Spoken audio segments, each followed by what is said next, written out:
Halo Sobat TP, perkenalkan namaku Zulkifli, mahasiswa S1 jurusan Teknologi Pendidikan Universitas 11 Maret Surakarta. Jadi pada video kali ini aku akan membahas tentang apa aja sih prospek kerja teknologi pendidikan. Jadi buat adik-adik yang sedang mencari jurusan, bisa memilih jurusan ini. Saya akan beritahu prospek kerja jurusan teknologi pendidikan ini. Simak baik-baik videonya. Yang pertama tentunya adalah sebagai seorang guru. Jurusan teknologi pendidikan ini tidak lepas dari pendidikan, maka tidak lepas juga dari profesi seorang guru. Nah, profesi seorang guru ini biasanya seorang teknolog muda, teknolog pendidikan dalam bidang mengembangkan kurikulum. Jadi kalau di sekolah-sekolah biasanya sebagai kalau nggak siswaan adalah sebagai pengembang kurikulumnya. Yang kedua, adik-adik dapat menjadi pengelola sistem pembelajaran di UNIF.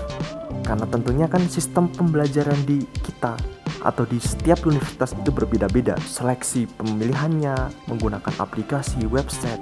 Nah, di situ teknolog muda atau teknologi pendidikan ini bertujuan untuk mendesain bagaimana pembelajaran tersebut berjalan.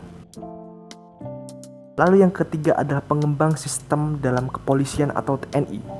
Nah, dalam pendaftaran TNI atau seleksi masuk TNI maupun kepolisian, tentunya kan ada seleksi pendaftaran melalui aplikasi lah, melalui website dan lain sebagainya. Nah, kita sebagai teknolog muda atau teknologi pendidikan ini masuk untuk mendesain bagaimana seleksi tersebut berjalan, apa yang dibutuhkan untuk menjadi seorang TNI dan kepolisian. Kita desain menjadi sebuah pembelajaran untuk seleksi masuk bagi orang-orang yang ingin mendaftar di TNI ataupun kepolisian. Lalu yang keempat adalah pengembang pembelajaran e-learning. Nah, pembelajaran e-learning ini sekarang sudah ada banyak sekali di Indonesia. Tentunya ada Ruang Guru, Zenius, dan lain sebagainya. Nah, kita sebagai teknolog muda dan jurusan Prodi Teknologi Pendidikan ini berperan penting dalam hal mendesain untuk kemajuan sistem pendidikan. Nah, kita kan tahu kurikulum di Indonesia itu berubah-ubah dari tahun sebelumnya, dari kurikulum 2006, 2013, dan sekarang adalah kurikulum merdeka. Nah, kita sebagai teknolog muda itu berperan penting dalam mendesain pembelajaran, bagaimana pembelajaran ini berjalan di dalam sebuah perusahaan e-learning, sehingga aplikasi tersebut bisa berkembang, menyesuaikan zaman, dan cocok untuk digunakan oleh penggunanya. Lalu yang kelima adalah pengembang dalam perusahaan. Di sini berdampingan dengan HRD, kita sebagai teknolog muda membuat aplikasi atau website sebagai di sebuah perusahaan kan ada perekrutan anggota baru atau karyawan baru.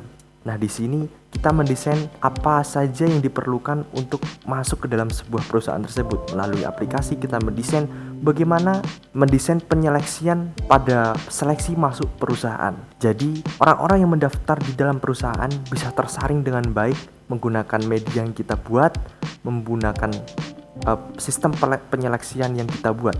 Nah, mungkin itu saja 5 prospek kerja jurusan teknologi pendidikan ini. Jadi prospek kerja teknologi pendidikan ini sangatlah luas, tidak hanya dalam satu bidang yaitu pendidikan atau kita harus menjadi seorang guru. Tidak harus seperti itu, karena dalam teknologi pendidikan kita bisa menjadi pengembang pembelajaran dan cocok untuk kita yang ingin mengembangkan sistem pendidikan di Indonesia ini agar menjadi lebih baik daripada sebelumnya. Nah, mungkin itu saja yang dapat aku sampaikan dalam video kali ini. Sampai jumpa di lain waktu, Sobat TP Indonesia. Salam dari saya, sekian dan terima kasih.